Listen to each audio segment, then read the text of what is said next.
Mga kapuso, sa lahat po ng mga nagmumotorsiklo, dapat po may Import Commodity Clearance o ICC sticker ang inyong mga helmet. Bahagi po ito ng ipinapatupad na Motorcycle Helmet Law para masiguro ang kaligtasan ng mga rider. Narito po ang report. Umabot sa ganito kahaba ang pila ng mga rider na nagpapakabit ng ICC sticker sa kanilang helmet ilang araw bago ang orihinal nitong deadline noong August 1 ng nakaraang taon. Kung tutuusin, 2009 pa nagsimulang maglabas ng ICC stickers ang DTI na bahagi ng pagpapatupad ng Motorcycle Helmet Law. Pero pinalawig pa rin ang deadline hanggang December 28, 2012. Sa kabila nito, 1.5 milyong helmet lang daw ang nalagyan ng ICC sticker. Wala pa sa kalahati ng mahigit 3 milyong rehistradong motorsiklo sa ating bansa. Ibig sabihin, 1,700,000 motorcycle owner ang hindi pa nakakabitan ng ICC sticker. Wala pa sa bilang ang mga umaangkas na dapat may helmet din. Ngayon, wala ng extension ng deadline kaya ang mga walang ICC sticker sa daan pagbabayarin ng multa at posible pang makumpiska ang lisensya.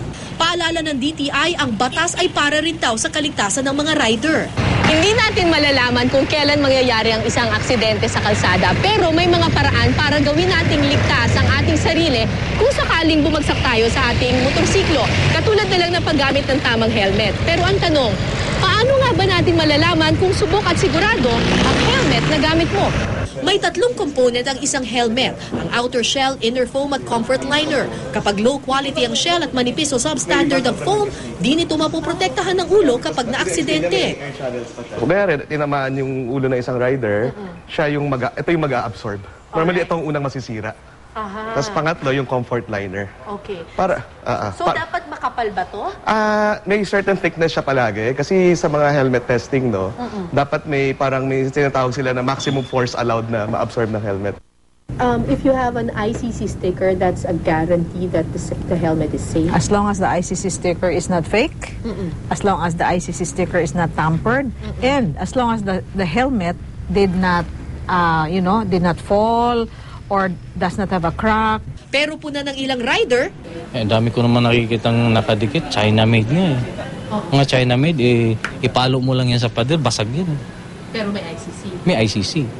Sabi pa ng ilan, hindi porke walang ICC sticker ay hindi na raw ligtas. Tulad ng helmet na ito na nabili sa Amerika at pumasa raw sa American Safety Standards.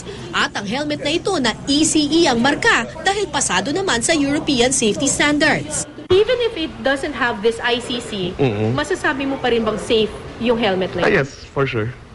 Kasi na-test siya sa Europe eh. Kumbaga, pumasa siya sa standard nila. It is properly verified na talagang ito ay nanggaling doon sa bansang yon and was also tested and is compliant to that standard. And then, okay na siya. That should be recognized by us as well.